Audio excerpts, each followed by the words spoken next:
Hello అండి, అందరికీ నమస్తే. Welcome back to our channel. ఎలా ఉన్నారు? బాగున్నారా?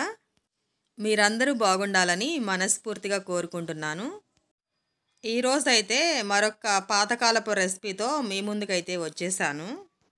మనందరికీ తెలుసు, మన పూర్వీకులు రాగులు, జొన్నలతో చేసినవి ఎక్కువగా తిన్నారు. వాళ్ళు అందుకే అంత స్ట్రాంగ్గా ఉన్నారు. ఎప్పుడు యాక్టివ్గా, అలసట లేకుండా అన్ని పనులు చేసుకోగలిగారని. మరి ఆ రాగులు, జొన్నలు ఎంతో ఆరోగ్యానికి మంచిదని మనందరికీ తెలుసు. అందులో ముఖ్యంగా జొన్నల గురించి ఒక్క మాటలో చెప్పాలంటే నేను ఎప్పుడు చెప్పినట్లుగానే సర్వరోగ నివారణి అని చెప్పుకోవచ్చు. జొన్నల్లో అన్ని ఆరోగ్య ప్రయోజనాలు దాగున్నాయి. మరి ఈ జొన్నలతో మనం జొన్న పిట్టు ఎలా తయారు చేసుకోవాలో చూద్దాము. మరి ఇంకెందుకు ఆలస్యం, ప్రాసెస్ స్టార్ట్ చేద్దాము.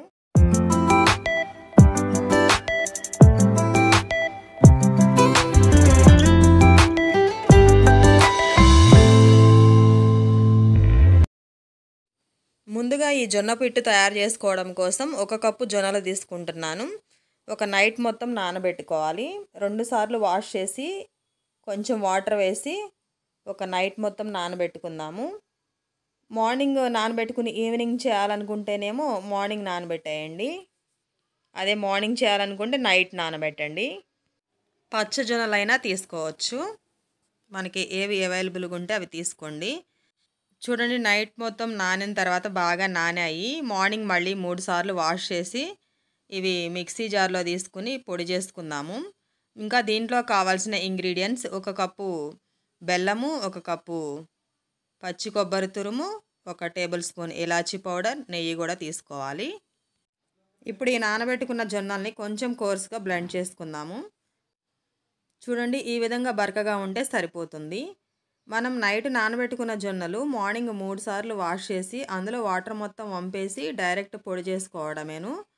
అప్పుడు ఇంకా అందులో ఉన్న తడే సరిపోతుంది. చూడండి, అలా ముద్ద చేస్తే ముద్ద అవుతుంది, పొడి చేస్తే పొడి అవుతుంది కదా, అట్లా వచ్చేలాగా బ్లెండ్ చేసుకోవాలి.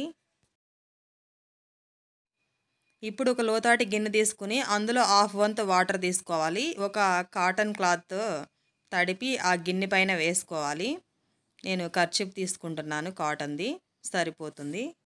కాటన్ తప్ప వేరే ఏదైనా క్లాత్ వేస్తే ఆ ఆవిరికి ఉడికేటప్పుడు హోల్స్ పడిపోతాయి. అందుకని పక్కా కాటన్ది తీసుకోండి. అలా గిన్నె పైన వేసుకున్నాక పిండి దిగడానికి కొంచెం లోపలికి స్ప్రెడ్ చేసి ఒక థ్రెడ్తో అలా ముడివేయండి, దూముడి వేయండి, ఇప్పుకోవడానికి ఈజీగా.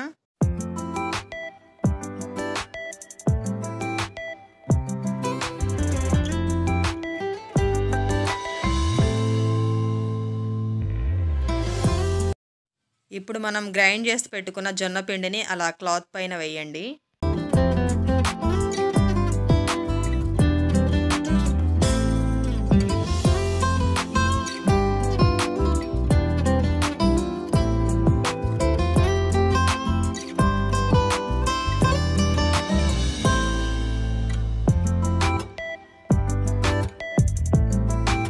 ఇప్పుడు ఒక ఫోర్క్తో అలా హోల్స్ పెట్టండి. ఆవిరి మొత్తం పైకి వచ్చి పిట్టు బాగా ఉడుకుతుంది.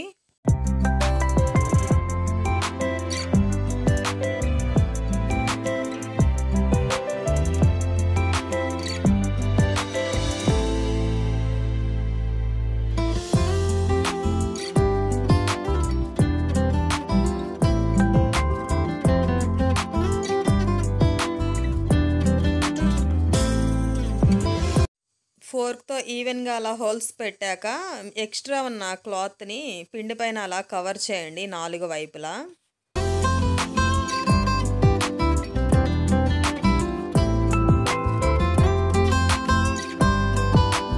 మరి పిట్టు ఆవిరితో ఉడకాలి కదా, పైన గిన్నెని బోర్లించండి ఆవిరి బయటకు పోకుండా. ఇప్పుడు స్టవ్ వెలిగించి గిన్నె పెట్టుకుని 30 మినిట్స్ ఉడికించుకోవాలి. లో ఫ్లేమ్లో ఉడికించుకోవాలి. పిట్టు పర్ఫెక్ట్గా రెడీ అవుతుంది. 30 మినిట్స్ లో ఫ్లేమ్లో ఉడికించామంటే మళ్ళీ ఉడికిందో లేదో అనే డౌట్ కూడా వద్దు, మనకి పర్ఫెక్ట్గా రెడీ అవుతుంది. 30 మినిట్స్ అయిపోయాక స్టవ్ ఆఫ్ చేసి ఒక 5 మినిట్స్ అలా వదిలేసి తర్వాత ఓపెన్ చేసి చూడండి, పిట్ అనేది పర్ఫెక్ట్గా రెడీ అవుతుంది. అలా తీసి చూస్తే మొత్తం ఒకే కలర్లో ఉడికిపోయి ఉండాలి. అక్కడక్కడ కొంచెం తెల్ల తెల్లగా పొడి పొడిగా ఉన్న పిట్టు ఉడకలేదన్నమాట. ఇంకొక 5-10 నిమిషాలు ఉడికించండి మీరు చూసిన తర్వాత. అయినా అవసరం లేదు. కరెక్ట్‌గా 30 మినిట్స్ ఉడికించామంటే పర్ఫెక్ట్‌గా ఉడికిపోయే ఉంటుంది. ఉడికినట్లు స్మెల్ గూడా వస్తూ ఉంటుంది. ఇంకా ఆవిరి మీద ఉడికించాం గదా! ఎంత హెల్తీనో పిల్లలు, పెద్దలు ప్రతి ఒక్కరూ తినాలి. ఈ ఉడికిన పిట్టిని ఒక గిన్నెలోకి తీసుకుందాము. బాగా వేడిగా ఉంది గదా! ఒక గరిటెతో మొత్తం మ్యాష్ చేస్తున్నాను. ఈ విధంగా మొత్తం పొడిగా చేసుకున్న తర్వాత హాఫ్ టేబుల్ స్పూన్ ఇలాచీ పౌడర్, ఒక కప్పు పచ్చి కొబ్బరి తురుము, ఒక కప్పు బెల్లం తురుము, నెయ్యి ఇప్పుడే కాచాను. కాచిన నెయ్యి వేస్తున్నాను. నెయ్యి కొంచెం ఎక్కువగా వేసే పిల్లలకి పెడితే బావుంటుంది. మీరు మెచ్యూర్ అయిన అమ్మాయిలకి పెట్టాలనుకుంటే పచ్చి కొబ్బరి ప్లేస్‌లో ఎండు కొబ్బరి వాడండి. ఇంకా నార్మల్‌గా మగపిల్లలకి మనము తినాలనిపిస్తూ ఉంటే ఇలా పచ్చి కొబ్బరితో చేసుకొని తినొచ్చు. వారానికి 1, 2 సార్లైనా కంపల్సరీగా తినాల్సిన రెసిపీ.